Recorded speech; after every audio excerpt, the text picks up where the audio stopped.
जय हिंद दोस्तों। देखिए, बहुत बहुत स्वागत है आप सभी का आज की इस वीडियो में। तो गाइस, जैसे कि आप सभी को पता ही है कि हमने अपने 2 वीडियो हिंदी की ऑलरेडी हम कर चुके हैं। और जिसमें पहले वीडियो में हमने 20 क्वेश्चन किए थे, फिर दूसरी वीडियो में हमने 20 क्वेश्चन किए थे। आज फिर हम इस वाले तीसरे वीडियो में 20 क्वेश्चन करेंगे, जो क्वेश्चन हमारे 41 से लेकर के 60 तक होने वाले हैं। ठीक है, तो आप लोगों से रिक्वेस्ट है कि आप शुरू की पहले दोनों वीडियो जा करके देखिएगा और टेलीग्राम चैनल से ज़रूर ज्वाइन हो जाइए। वहाँ पर आपको अप टू डेट वीडियो के लिंक्स, पीडीएफ्स और भी बहुत सारी चीज़ें हैं जो वहाँ पे आपको मैं प्रोवाइड कराता रहता हूँ। ठीक है, तो आप लोग वहाँ पे ज्वाइन हो जाइएगा। चलिएगा, तो क्वेश्चन नंबर 41 से शुरू करते हैं। क्वेश्चन नंबर 41 है, उच्चारण स्थान के आधार पर निम्नलिखित में से कौन सा दंतीय है। मतलब ऐसा कौन सा यहाँ पर जो व्यंजन है वो दे के रखा है जिसमें दांत जो है काम करते हों। ठीक है, तो जब आप बोलोगे मैं, तो दांतों को कोई काम नहीं हुआ। लेकिन आप जब बोलोगे ना ले, तो दांतों का काम हुआ, क्योंकि जीभ हमारे दांतों पे जाकर टकराई। तो अब दंतीय व्यंजन कौन सा हो गया इसमें? ले। कौन सा हो गया? ले। इसमें दंतीय व्यंजन हो जाता है। ठीक है, पै नहीं होगा, ऊ भी नहीं होगा। तो इसमें सही आंसर कौन सा हो गया? बी वाला सही आंसर हो गया। यूपीपीसीएल के एआरओ 2018 में क्वेश्चन पूछा गया था। अब क्वेश्चन कितना इंपॉर्टेंट है ये मुझे बताने की आपको ज़रूरत नहीं है। ठीक है, थोड़ी सी जानकारी मैं आपको और बता दूँ कि उच्चारण के स्थान पर, ठीक है, उच्चारण के स्थान के आधार पर निम्न में ल दंतीय वर्ण है, शेष पै पै मैं ऊ, ये ओष्ठ्य व्यंजन है। इनमें होठ काम करेंगे हमारे। जैसे मैं बोलता हूँ पै मैं ऊ, ठीक है, तो इनमें होठ काम करेंगे। विदाउट होठ आप इन जो व्यंजन है, ये स्वर है, इनको नहीं बोल पाओगे। ठीक, नेक्स्ट क्वेश्चन के बारे में बात करते हैं। क्वेश्चन नंबर 42 देखिए हमारा क्या कहता है। मोस्ट इंपोर्टेंट क्वेश्चन हमारे यहाँ पे हो जाता है क्वेश्चन नंबर 42। ये बोल रहा है सर घ का उच्चारण स्थान बताना है मुझे। घ, ठीक है, तो घ। अब जब आप घ बोलोगे तो आपका इसमें देखिए कंठ काम करेगा। घ, तो अंदर जो आवाज़ है वो आपके गले से आएगी। यूपी बीएड के एग्ज़ाम में हुआ था 2017 में, वहाँ पे क्वेश्चन पूछा गया था। ठीक है, तो कंठ इसका सही आंसर हो जाता है। उक्त विकल्पों में घ का उच्चारण स्थान कंठ है। ए आ कै वर्ग है एवं विसर्ग कंठ ध्वनियाँ हैं। ठीक है, चलिए आगे बढ़ते हैं। क्वेश्चन नंबर हमारा अगला होगा 43 के बारे में। क्वेश्चन नंबर 43, हिंदी की श ध्वनि है। अब जो हिंदी की श ध्वनि है वो कैसी ध्वनि है? ठीक है, श, जब आप बोलोगे ना श, तो आपके गले से आवाज़ निकल के आएगी। तो ये हमारी कैसी है? सॉरी, ये तालु से बोला जाता है श। ठीक है, से, तो ये हमारे तालव्य ध्वनि हो जाती है। ठीक है, चलो अब देखो, यूपी बीएड का एग्जाम हुआ था 2012 में, वहाँ पर एक क्वेश्चन पूछा गया था। बात करते हैं, देखिए श वर्ण जो है वो तालव्य ध्वनि देता है, और अन्य तालिका वर्ण जैसे छोटी, बड़ी, च, छ, ज, झ, व और यह हैं। ठीक है, तो ये भी हमारे यहाँ पर क्या हो जाते हैं? तालव्य से बोले जाने वर्ण हो जाते हैं। ठीक है मित्रों, चलिए अगला क्वेश्चन देखते हैं। Question number 44। अब ये पूछ रहा है सर तालव्य व्यंजन कौन कौन से, तो अभी हमने डिस्कस जो है वो किए हैं। तो च, छ, ज, झ जो हो जाते हैं हमारे तालव्य व्यंजन हो जाते हैं। बी वाला ऑप्शन में बिल्कुल सही हो जाएगा। यूपी बीएड का एग्जाम हुआ था 2009 में, वहाँ पर ये क्वेश्चन हमसे पूछा गया था। ठीक है, चलिए आगे बढ़ते हैं सर। अगला क्वेश्चन देखें, क्वेश्चन नंबर 45 है, च और छ वर्ण का उच्चारण स्थान कौन सा है? ठीक है, च और छ, च और छ, तो आपको पता है च और छ जो बोले जा रहे हैं उनमें तालु से बोले जा रहे हैं। ठीक है, ए ऑप्शन इसका क्या हो जाएगा? बिल्कुल सही यहाँ पे आंसर हो जाएगा। च, छ, च वर्ग पूरा का पूरा तालु से बोला जाता है, ये आपको याद रखना है। यूपी बीएड का एग्जाम हुआ था 2013 में, वहाँ पर ये क्वेश्चन पूछा गया था हमसे। ठीक है, क्वेश्चन नंबर 46 के बारे में देखिए बात कर लेते हैं। य का उच्चारण स्थान जो है वो कौन सा हो जाता है? अब य की बात कर रहा है ना ये, तो य का उच्चारण स्थान हो जाता है डी, तालु। क्या हो जाता है? तालु। अब देखो, यूपी SSC वन रक्षक 2018 शिफ्ट थी हमारी सेकंड। अब इतना इंपॉर्टेंट क्वेश्चन है गाइस, ये यूपी SSC का पेपर अभी भी आ रहा है, तो वहाँ पर एक क्वेश्चन हमसे पूछा गया था। ठीक है, चलो, और 2018 तो भी हाल फिलहाल में पूछा गया था। ठीक है, चलो आगे बढ़ते हैं सर। क्वेश्चन नंबर 47 की तरफ मूव करते हैं। निम्न में तालव्य ध्वनि है वो कौन सी है? ठीक है, क्वेश्चन नंबर 47 पूछ रहा है तालव्य ध्वनि निम्न में से कौन सी है? अब देखो, सी ऑप्शन इसका बिल्कुल सही हो जाएगा, श। यूपी कांस्टेबल 2018 की शिफ्ट फर्स्ट में क्वेश्चन ये पूछा गया था, और इससे ज़्यादा इंपॉर्टेंट क्वेश्चन मुझे नहीं लगता आएगा, क्योंकि आपका यूपी पुलिस की जब वैकेंसी आएंगे ना, तो आप ही गारंटी से लेकर ना प्रीवियस ईयर के बेस पर ही क्वेश्चन छाप के देगी वो हमें। तो प्रीवियस ईयर आपको तो घोट घोट के पिजाने हैं। मैंने आपसे कई बार कह दिया, आप तो जो मैं क्वेश्चन करा रहा हूँ ना, इनके नोट्स बनाओ और इनको रखो और घोट दो ढंग से। ठीक है, और अभी तक लाइब्रेरी किस किस ने ज्वाइन नहीं की। और गाइज एक बात और, कल वाले क्वेश्चन का आंसर अभी तक मुझे किसी में ने नहीं दिया है। तो मैंने कल आपको एक क्वेश्चन दिया था, उस क्वेश्चन का आंसर आप मुझे दिया करो यार। इससे क्या होता है, आपकी पता चलता है कि आप कितने एक्टिव हो, कितनी जिम्मेदारी अपने ऊपर लेते हो। ठीक है, तो चलो दिए गए विकल्पों में स तालव्य ध्वनि है मूर्धन्य, प ओष्ठ्य, क कंठी ध्वनि हो जाती है। ठीक है, चलो आगे बढ़ते हैं सर। हिंदी की तालव्य ध्वनियाँ हैं वो कौन कौन सी यहाँ पे हो जाती हैं। हिंदी की तालव्य ध्वनि के बारे में पूछ रहा है हमसे, तो देखो अब हिंदी की तालव्य ध्वनि कौन कौन सी हो जाती हैं। च, छ, ज और ज, ये हिंदी की तालव्य ध्वनियाँ हो जाती हैं, याद रखिएगा। यूपी बीएड का एग्जाम होता गाइस 2010 में, वहाँ पर ये क्वेश्चन पूछा गया था, वेरी वेरी इंपॉर्टेंट क्वेश्चन ये था। ठीक है, चलो देखो बात करते हैं सर। हिंदी की तालव्य ध्वनि जो है वो पूरा का पूरा च वर्ग आपको याद करना है। च, छ, ज, झ और वह। ठीक है, त, थ, द, ध, ये हो जाती है दंत्य ध्वनि। मतलब देखो कंठे से हो जाएंगे क वर्ग, ताल और जो हमारे तालों से हो जाएंगे वो च वर्ग हो जाएगा पूरा का पूरा। ठीक है, और त, थ, द, ध ये हो जाएंगे हमारा दंत्य, ये दांतों से बोला जाता है। ठीक है, और ट, ठ, ड, ढ ये मूर्धन्य हो जाते हैं, और प, फ, ब, भ ये ओष्ठ्य हो जाते हैं। ठीक है, तो आपको सब याद रखने हैं। चलो आगे बढ़ें सर। स का उच्चारण स्थान क्या है। अभी अभी हमने डिस्कस किया था, तालु से स का उच्चारण स्थान होता है।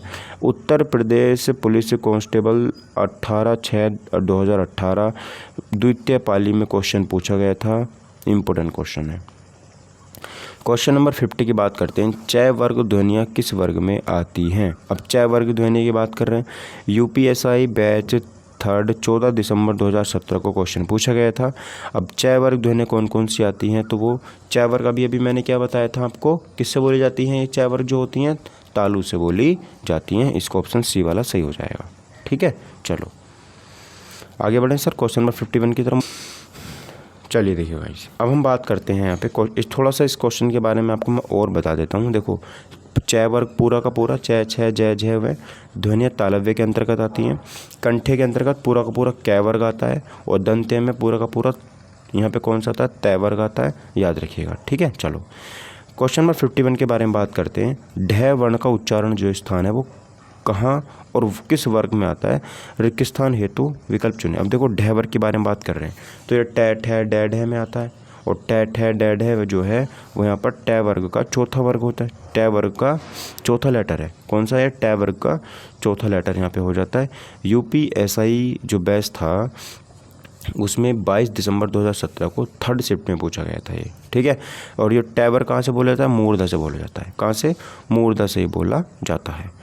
क्वेश्चन नंबर 52 के बारे में देखिए बात करते हैं। निम्नलिखित में से कौन सा वर्ण उच्चारण की दृष्टि से दंत्य नहीं है। मतलब ऐसा कौन सा वर्ण है इनमें से जो दंत्य नहीं है, मतलब दांतों से नहीं बोला जाता है। मतलब दंत्य वर्ण कौन कौन से होते हैं बताएंगे आप लोग। देखो अभी हमने डिस्कस किया था कि जो ट वर्ग है वो मूर्धा से बोला जाएगा, तो यही तो सही आंसर हो जाएगा। तीन तो हमें चेक करने की ज़रूरत ही नहीं है, छोड़ो इनको। अब देखो क्वेश्चन आरआरबी के एग्जाम में आया था। आरआरबी एग्जाम तो 2012 में हुआ था, वहाँ पर ये क्वेश्चन पूछा गया था, बहुत इंपॉर्टेंट है ना। ट वर्ग उच्चारण की दृष्टि से दंत्य नहीं है। ट वर्ग के वर्णों का उच्चारण मूर्धा से होता है। शेष त वर्ग के व्यंजन दंत्य होते हैं। ठीक है, चलो अगला देखो क्वेश्चन नंबर 53 के बारे में बात करते हैं। निम्नलिखित में से दंत्य ध्वनि कौन सी है। अब देखो दंत्य ध्वनि की बात कर रहे हैं, तो जो त है ना ये दंत्य ध्वनि हो जाती है। यूपी बीएड 2009 में क्वेश्चन ये पूछा गया था, और क्वेश्चन मोस्ट इंपोर्टेंट यहाँ पे ये हो जाता है। ठीक है देखो अब देखो यहाँ पे हम बात कर लेते हैं सर कि उक्त विकल्पों में दंत्य ध्वनि है। अन्य दंत्य ध्वनियाँ त वर्ग के वर्ण तथा स हैं। क कंठ्य ध्वनियाँ, छ तालव्य ध्वनि, प ओष्ठ्य ध्वनि हो जाती है। पूरा का पूरा प वर्ग मैंने बताया था ना अभी कि वो ओष्ठ से बोला जाएगा। हाँ, क्वेश्चन नंबर 54 के बारे में देखो। निम्नलिखित में से दंत्य वर्ण जो है वो कौन सा हो जाता है। तो दंत्य वर्ण की बात करेंगे तो आरआरबी एग्जाम 2010 में क्वेश्चन पूछा गया था, और यहाँ पर त वर्ग जो हो जाता है ना वो दंत्य वर्ण हो जाता है। ठीक है, चलो दिए गए विकल्प में त दंतीय वर्ण है। त वर्ग के सभी वर्ण दंतीय हैं। य वर्ण और च वर्ग के सभी वर्ण तालव्य, उ जो है वो ओष्ठ्य ध्वनि हो जाती है। ठीक है मित्रों, चलिए क्वेश्चन नंबर 55 के बारे में बात कर लेते हैं। निम्न में से दंत्य ध्वनि कौन सी है, दंतीय। अब देखो यूपीपी कांस्टेबल 19/6/2018 को फर्स्ट शिफ्ट में क्वेश्चन पूछा गया था, और इसका सही आंसर हो जाएगा ल। कौन सा हो जाएगा, ल is the right answer of this question. ठीक है, तो निम्न में से दंत्य ध्वनि जो है कौन सी हो जाती है, सी वाली यहाँ पे हो जाती है ल। चलिए आगे बढ़ें। मुख के जिस भाग से जिन वर्णों का उच्चारण होता है उसे उस वर्ग के वर्ण के उच्चारण स्थान कहते हैं। हिंदी वर्णमाला के व्यंजनों का उनके उच्चारण स्थानों के साथ संपूर्ण विवरण निम्नलिखित है। जैसे उच्चारण स्थान के बारे में बात करें तो कंठ जो है कै वर्ग पूरा, तो कै वर्ग पूरा का पूरा है भी आ जाएगा और विसर्ग भी आ जाएंगे। ठीक है, तो कंठ में है भी आएगा और विसर्ग भी आएगा। तालु में बात करते हैं सर, तालु में कौन कौन से पूरा का पूरा चै वर्ग और य और स भी इसमें आएंगे, य और श भी आएंगे। ठीक है, यस भी इसमें आएगा। अच्छा, मूर्धा से बात करते हैं सर, पूरा का पूरा टै वर्ग और रै और स इसमें आएंगे, रै और पेचरा से। ठीक है, चलो उसके बारे में देखो। दंत से बात करते हैं तो सर पूरा का पूरा तै वर्ग, ठीक है, और लय और से आएंगे। ओस से बात करते हैं सर, पूरा का पूरा पै वर्ग, हाँ, और दंतोस्त से वह आएगा। दंतोस्त से बोला जाने वाला वर्ड कौन सा होता है, तो वह होता है। अतः जो लय है वो क्या हो जाती है, दंत ध्वनि हो जाती है। ठीक है दोस्तों, चलिए आगे बात करते हैं। देखिए अगले वाले क्वेश्चन में, क्वेश्चन नंबर 56 है। क्वेश्चन बोल रहा है सर पै फै बै भै। अब देखो पै वर्ग पूरा ओस से बोला जाएगा, सोचने की जरूरत नहीं, ऑप्शन नंबर 20 का सही हो जाएगा। व्यायाम परीक्षक 2018 द्वितीय पाली में क्वेश्चन पूछा गया था, मोस्ट इंपोर्टेंट क्वेश्चन ये हो जाता है। ठीक है, चलो आगे बढ़।